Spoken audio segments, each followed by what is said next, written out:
hello good morning लासो साथीहरू हामी चाहिँ कफी खाँदैछौँ कालो कफी अहिले चाहिँ दिउँसोको 1 बजे आयो 1 बजेको छ हामी चाहिँ कफी खाएर अब आलु खन्न जाने हो साथीहरू आलु खन्न जाने हो कति आलु आएको छ हेरौँ क्यामेराम्यान फोकस गरौँ इधर यता ले त्यति साह्रो नि फोकस हो बाटो चाहिँ के बिसाएर त उही सानो पो छ त अनि आलु त अझै राख्नुपर्ने हो के हो यो त ठुलै छ कुहिए छ रोप्दाखेरि चाहिँ यत्रो सिङ्गै रोपेको मैले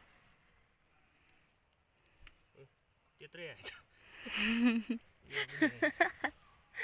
यहाँबाट यति आयो कति 1 2 3 4 4वटा अझै छ कि हेर्छु ल म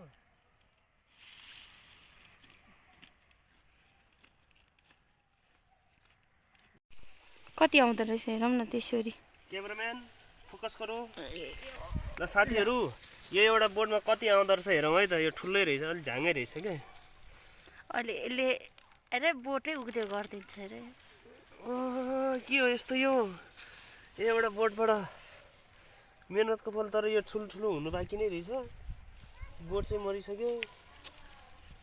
यहाँ थुप्रो रहेछ नि कत्रो ठुलो यो चाहिँ कत्रो ठुलो यो चाहिँ सबैभन्दा ठुलो के हो यो के हो यो आलु नि के हो त यहाँ पनि अझै छ त्योभित्र कटाउ न यति हो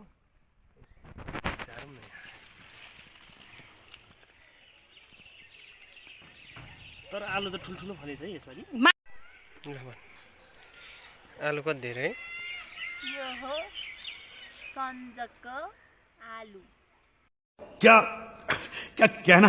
क्या चाह रहे हैं भाई आप मेरो आलु होइन है मेहनतको फल सबैभन्दा ठुलो चाहिँ यही होला यही हो सबैभन्दा ठुलो कहाँ गयो यही हो लु योभन्दा ठुलो निकालेर देखाउ लु योभन्दा ठुलो लु योभन्दा ठुलो लु निकालेर देखाउ त लु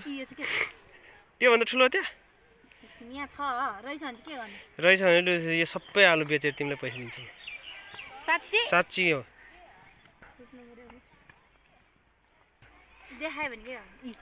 त्यो दुईटा देखाएर हुन्छ एउटै देखाउनु होइन त्यही दुईटा गरे नि त्यत्रै हुँदो रहेछ हाम्रो पुन्डु के गरेको आलुमा झन् माटो हालेको फेरि सो गाइज हाम्रो आलु चाहिँ यति भएको छ बाटामा अलिकति ठुल्ठुलो यति छ सो साथीहरू हामीले चाहिँ आलु खनिसक्यो एक बाटा आएछ एक बाटा यो बाल्टिनमा सानो सानो छ यति चाहिँ किराले खाएछ किराले कमिलाले रातो कमिलाले यो चाहिँ भेटेर खाने हो नि आलु बोकेर गयो साथीहरू हामी गयो आलु बोकेर गयो यहाँ अब हामीले रोप्यो